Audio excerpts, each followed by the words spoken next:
अब तक हमने कहानी में देखा कि आरव जानवी के घर से कुछ सामान लेके अब सीधा मार्केट चला जाता है। वहीं जानवी के नाना जी उसे फ़ोन करके उसे समझाते हैं और कहते हैं कि अगर कभी भी अरोड़ा फैमिली में कुछ होता है तो वो उन्हें फ़ोन कर सकती है। थोड़ी देर में आरव वापस घर आता है और जानवी को लिविंग रूम में बैठा के खुद किचन में खाना बनाने के लिए चला जाता है। थोड़ी देर के बाद डिनर बन के तैयार था। ज़्यादा कुछ नहीं, बस एक शाही पनीर, दाल मखनी और गरम गरम रोटी चावल उसके सामने पेश थे। खाने से पहले आरव ने उसे जूस देते हुए कहा, ये लो, ये अनार का जूस है। जैसे तुम्हें चोट लगी है ना तो तुम्हें ज़रूर पीना चाहिए, तुम्हारा थोड़ा खून बढ़ेगा। उसे देख के जानवी भी उसे कुछ कहना चाहती थी लेकिन बार बार खुद को रोक रही थी। क्या सोच रही हो? कुछ भी नहीं। लेकिन अब उसने देखा कि आरव भी उसको देख रहा है तो फिर उसने कहा, मुझे बस ऐसा लग रहा है कि सब बहुत जल्दी जल्दी हो रहा है, जैसे कोई सपना हो। तुम तो उनमें से हो ना जो अपने साथ होने वाली चीज़ों को बहुत जल्दी एक्सेप्ट कर लेती है। या फिर तुम मुझे ये बोलना चाहती हो कि जितना तुमने किया, जो भी किया, उस पर तुम्हें पछतावा हो रहा है। जानवी ने अपना सर नाम में हिला दिया। नहीं, मैं तो ये सोच रही थी कि अगर वो सब चीज़ें मेरे साथ दोबारा हुई तो शायद मैं फिर भी वही चुनती। लेकिन इतना बोलकर जानवी आरव की तरफ देखने लगी जो उसकी बात का ख़त्म होने का इंतज़ार कर रहा था। उसने अपनी चम्मच नीचे रखी और हाथ में वो जूस ले लिया। जानवी की आवाज़ जो हमेशा सर्द रहती थी आज वो बहुत प्यारी थी। उसमें कोई शर्म नहीं थी। बस मैं अब आपसे थैंक यू नहीं बोलना चाहती, मैं बस यही बोलना चाहती हूँ कि एक अच्छी बीवी बनने की पूरी कोशिश करूँगी। हम हमेशा एक अच्छी लाइफ स्पेंड करेंगे ना मिस्टर पतिदेव। आरव को नहीं पता था जानवी कुछ ऐसी बातें बोल देगी। वो थोड़ा हंस दिया और उसने भी एक ग्लास में अपने लिए जूस निकाला। दोनों ने अपने ग्लास से एक वाइन ग्लास वाली टक्कर मारी और फिर आरव ने उसकी बात पर सहमति जताते हुए कहा, हाँ, हम हमेशा एक अच्छी लाइफ स्पेंड करेंगे। बस तुम अच्छी तरीके से मेरी सेवा करती रहो और यही तुम्हें कर्म का फल मिलता रहेगा। ये बोल के वो हंसने लगा। अच्छा सुनिए, थोड़ी देर पहले मुझे मेरे नानू ने फ़ोन किया था। मेरी माँ अपनी एक रिपोर्ट ख़त्म करके वापस आ गई हैं तो अगले 2 दिनों में हमें उनसे मिलने जाना है। आप चलेंगे साथ में?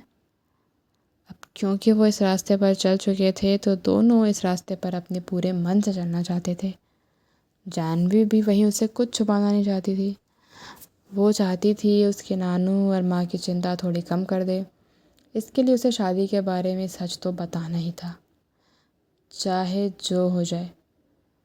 अब जब वो इस मुकाम पर पहुंच चुके हैं तो उन्हें एक दूसरे के लिए लॉयल तो रहना ही चाहिए, वो भी हमेशा स्टार्टिंग से।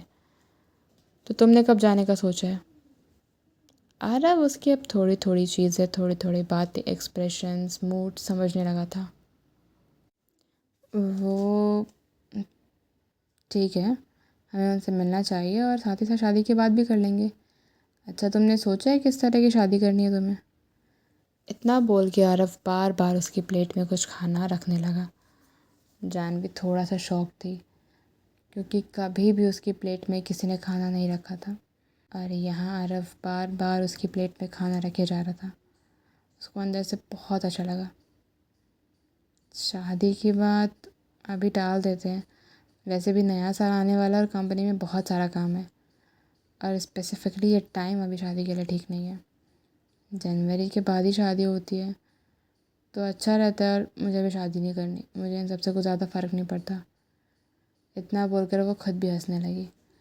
अभी उसे ऐसा लग रहा था कि शायद उसने अपने अंदर चीज़ें बहुत लंबे समय से दबा के रखी हैं और आरव के जीवन में आने से वो सारी चीज़ें जो बोझ बन के उसके मन में थी वो अब धीरे धीरे उतर रही थी और उसने अपने जीवन में होने वाली हर चीज़ का कारण भी समझ लिया था। तो बाकी चीज़ें जिससे उसका कोई लेना देना ही नहीं हो उससे क्या ही फ़र्क पड़ता था। अच्छा, मेरे नानू बहुत ही प्यारे इंसान है, लेकिन आप तो शायद जानते हो ना मेरे नानू को पहले से। जानवी को याद आया कि आरव के साथ जब उसकी ब्लाइंड डेट थी तो सब कुछ उसके नानू का ही प्लान था, तो हो सकता है दोनों एक दूसरे को पहले से जानते हो। आरव ने अपने सामने बैठे उस शख्स को देखा और सर नाम में हिला दिया। मैंने उनके बारे में सुना है, पर कभी उनसे मिला नहीं हूँ। पर मेरे नानू तो हमेशा आपकी तारीफ़ करते हैं। पक्का आप उनसे कभी ना कभी तो मिले ही हो। जाह्नवी ने शक करते हुए पूछा उस पर। लेकिन जब उसने देखा कि अरब बहुत सीरियस होकर सोच रहा है तो फिर बोली, मुझे लगता है ना आप दोनों के बीच में कुछ तो गड़बड़ चल रही है। अगर तुम किसी तरह का कनेक्शन ढूंढ रही हो तो मैं तुम्हें बस इतना बता सकता हूँ कि एक बार फ्रांस में मैं तुम्हारे नानू से बिज़नेस के सिलसिले में मिला था। वैसे मैं उनसे डायरेक्ट नहीं मिला था, उनके असिस्टेंट से मिला था। अब वो तो तुम्हारे नानू हैं तो मेरे भी हो गए। ये रिश्ता ज़्यादा अच्छा रहेगा ना। फिर कुछ सोचते हुए उसने बात को ख़त्म किया। तुम्हारी चोट ठीक हो जाए उसके बाद मैं तुम्हें अपने घर ले जाऊँगा। तुम्हें देखकर वो बहुत खुश होंगे। चलो अब खाना खा लेते हैं। जाह्नवी के चेहरे पर थोड़ी सी लाली आ गई और वो भी अपना सर नीचे करके खाना खाने लगी। उसे नहीं लगा था कि आरव की कुकिंग स्किल्स इतनी अच्छी होगी। उसने अभी अपने मन में शाही पनीर का टुकड़ा लिया ही था कि मन का सारा खुद ही चट कर जाए। और साथ ही साथ आरव भी बार बार उसके सामने रोटियां रखे जा रहा था। उस जाह्नवी ने भी कुछ नाटक नहीं किया और चुपचाप सारा खाना खाने लगी। खाना वाना खाने के बाद उसने देखा आधे से ज़्यादा तो वो पूरा खुद ही खा गई थी और आरव ने शायद मुश्किल से 2 रोटी और 1 कटोरी चावल खाए होंगे। तो उसे ये जान के बहुत बुरा लगा। आपने कुकिंग क्लासेस ली हैं क्या? उसको तो ऐसा लग रहा था कि आरव की कुकिंग उसकी मॉम की कुकिंग से भी ज़्यादा अच्छी है, क्योंकि इतना खाना तो वो तभी खा सकती थी, वरना किसी भी रेस्टोरेंट में जाकर भी वो इतना खाना कभी नहीं खाती थी। आरव ने उसको हंसते हुए कहा, जब मैं फ्री होता हूँ या मुझे टाइम पास करना होता है तो मैं कभी कभी खाना बना लेता हूँ। I like it. और अब तो मेरे घर में एक छोटी सी भुक्कड़ है तो मुझे उसका ख्याल भी तो रखना पड़ेगा ना। जब आरव ने जाह्नवी के खाने पर सवाल किया तो उसे गुस्सा आ गया और वो गुस्से में खड़ी हुई और वहाँ से सारी प्लेट चम्मच को समेटने लगी। ये सारा सामान मैं खुद ही हटा दूँगी। इतना बोलकर वो थोड़ा सा बड़ी थी लेकिन भूल गई थी कि अभी भी उसके कंधों में चोट लगी है। जैसे ही उसने पहली प्लेट उठाई उसको फिर से कंधे का दर्द उठ गया, जिसकी वजह से उसने अपना हाथ तुरंत छोड़ा और हाथ छूटने की वजह से जो प्लेट थी वो नीचे गिर के टूट गई। जाह्नवी को बहुत दुख हो रहा था कि इतनी सुंदर सी प्लेट उसकी वजह से टूट गई। वो नीचे बैठी और उसको बड़े ध्यान से देखने लगी। वो प्लेट के उन छोटे छोटे टुकड़ों को साफ करने वाली थी कि तभी उसने फिर से ध्यान नहीं दिया और उसकी उंगली में वो कांच से कट लग गया। कितनी बेवकूफ़ हो ना तुम। वहीं आरव खड़े होकर उसको डांट रहा था और तुरंत उसको अपनी गोद में उठा के सोफ़े पे बैठा दिया। अपने हाथों को अच्छे से पकड़ो, मैं फ़र्स्ट एड किट लेकर आता हूँ। इतना बोल के वो कॉफ़ी टेबल से फ़र्स्ट एड किट ढूंढने लगता है। उसने जल्दी से दवाई बाहर निकाली और जाह्नवी के घाव पे बैंडेज लगा दिया। एक तो जाह्नवी के कंधों में पहले से दर्द हो रहा था, उसके बाद उंगली कटने की वजह से अब तो उसे रोना ही आ रहा था। लेकिन वो अपने दर्द को सहन करे चुपचाप आरव को पट्टी करते हुए देख रही थी।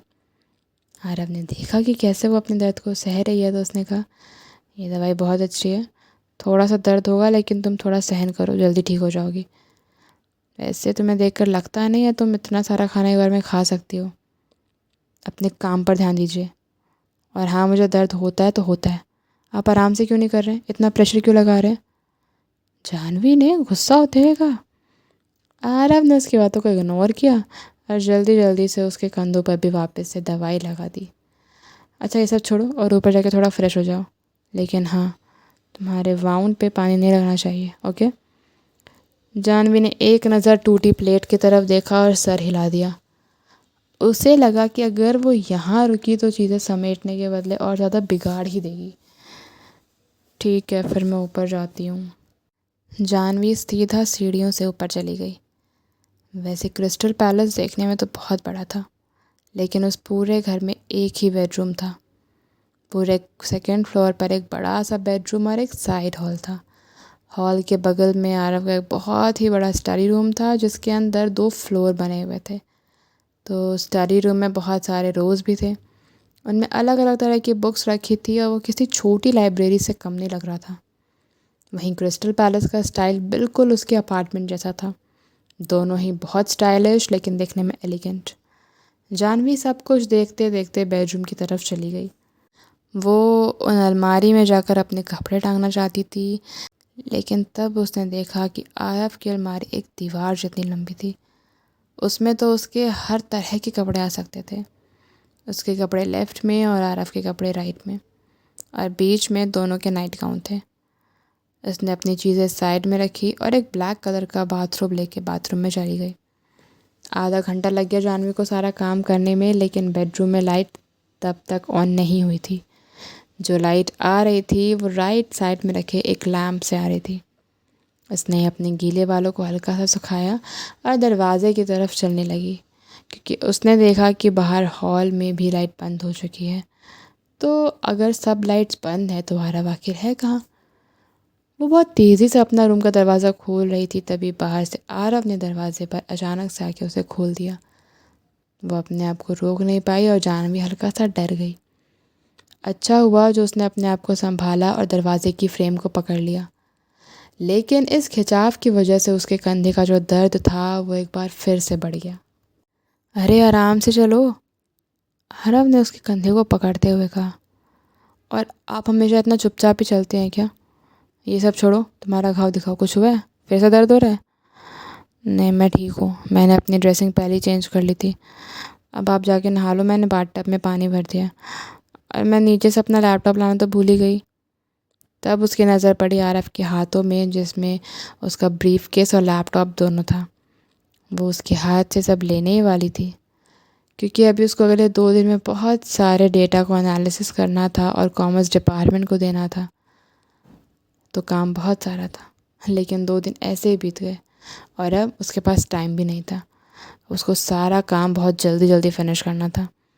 तुम जाओ, आराम करो, तुम्हें आज ही डिस्चार्ज मिला है और वैसे भी लेट हो रहा है। आराम करोगी तो जल्दी ठीक हो जाओगी, और अगर बात ऑफिस के काम की है तो उसे भी साइड में छोड़ो। जानवी ने अपना सिर ना में हिला दिया। नहीं, ऐसा मैं नहीं कर सकती। ये बहुत ज़रूरी डेटा है। मैंने कहा था मैं इन चीज़ों को कॉमर्स डिपार्टमेंट में आज दे दूँगी, लेकिन देखो 2 दिन हो गया। ये सब क्या हो रहा है? वैसे काम पर इससे कोई इफ़ेक्ट तो नहीं पड़ेगा ना? लेकिन ये बहुत बड़ा प्रोजेक्ट है, तो जितनी जल्दी हो सके उतनी जल्दी करके देना चाहिए।